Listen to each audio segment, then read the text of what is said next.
Hey friends, welcome back to another episode of the Friday Five, where I talk about a weekly update on mortgage rates, and then I try to hit a couple other topics that are going on in the mortgage and housing space, and then hopefully, lastly, leave you somewhat encouraged by some type of quote or thought of the week. So we're going to jump in, start where we always start with mortgage rates. Again, these are national averages from Mortgage News Daily, and these are yesterday's numbers because I'm shooting this video a little bit earlier on Friday because my son plays in a golf match. He plays for Faith Christian, and today's senior day, and I'm going to make it there on time. All right, VA 30-year fixed, 6.07%. FHA 30-year fixed, 6.05%. Conventional 30-year fixed, 6.37%. Conventional 15-year fixed, 5.88%. And conventional 7-year ARM, 5.77%. So we have seen rates go up a little bit. This is after the Fed cut on Tuesday. So that takes me into number two. Let's talk about the Fed cut on Tuesday. Mortgage rates have actually gone up since then. So why don't Fed rate cuts equal lower mortgage rates? So since I'm a pretty avid runner, I'm going to draw a running analogy for you. The Fed funds rate is like a 100-yard dash. It's a short-term rates that banks charge each other for overnight loans, or very short-term loans. But mortgage rates, they're like the marathon, and they're tied to the 10-year Treasury yield and long-term mortgage bonds, not some short-term rate like the Fed funds rate. So treasuries and mortgage bonds are affected by big picture stuff like inflation, economic conditions, job creation or job losses, unemployment, and also even investor demand for mortgage-backed securities plays a role in mortgage prices and rates. Also, investors in bonds are always trying to anticipate what the Fed is going to do next. So oftentimes, like we saw this week, a Fed cut was already priced into the mortgage rates before it even happened. A cut can certainly nudge things lower eventually, think weeks, months, not hours or days. But if the market expects sticky inflation, hot economic growth, yields are going to stay put. It's definitely not a direct dial. Number three, what factors affect my mortgage interest rate?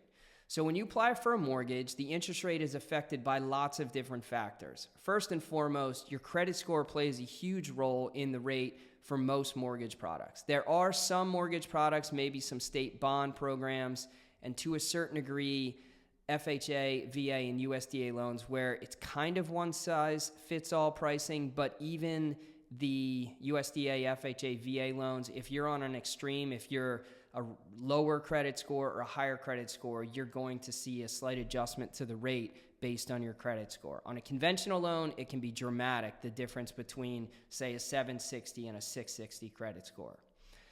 Next, your rate is also going to be impacted by the size of your down payment, the property type. Is it a condo? Is it a manufactured home? Is it a townhome, single family? Also, how you will be using the property is going to have a big impact on your rate. Is it going to be your primary residence? Is it going to be a second home? Is it going to be an investment property? And then lastly, are you paying any points? So paying points or discount points is a way to lower your interest rate permanently for the life of the loan by paying an additional fee at closing. That fee, 1 point, is equal to 1% of your loan amount. So on a $300,000 mortgage, 1 point would cost you about $3,000. And paying 1 point usually reduces your interest rate by around 0.25%. So based on today's conventional 30-year fixed at 6.37%, if you paid that $3,000 on a $300,000 loan, your rate would go down to about 6.12%.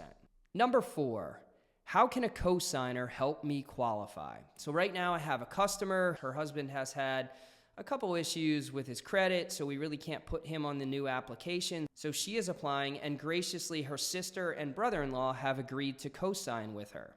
So first, a cosigner can help by increasing the qualifying income on the mortgage. So my borrower doesn't have enough income to qualify for the mortgage on her own. So her sister and brother-in-law, their income is also being included to help increase the qualifying income to help keep the debt to income ratios where we need them to be.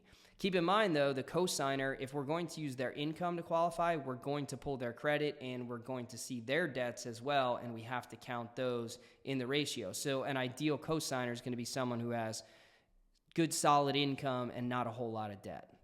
Next, if the cosigner has good credit history and credit scores, this can help the overall credit profile of the loan application.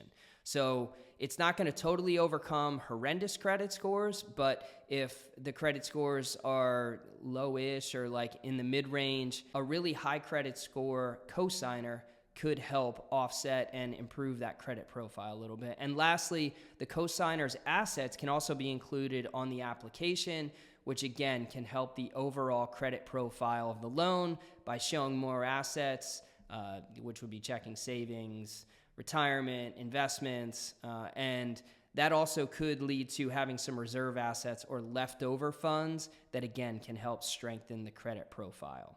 Number 5, lastly, the quote of the week from historian and philosopher Will Durant: "Let us ask the gods not for possessions, but for things to do. Happiness is in making things rather than in consuming them." Or as my friend Martin Braun says, it's all about the experience. So hope you have a great weekend. Hope you spend time with your family and get to enjoy some time playing in whatever way you enjoy doing that. I will be spending time with my kids, hopefully getting out for a run with a couple buddies. And just have a great weekend. If I can help you in any way, please reach out. Thanks for watching.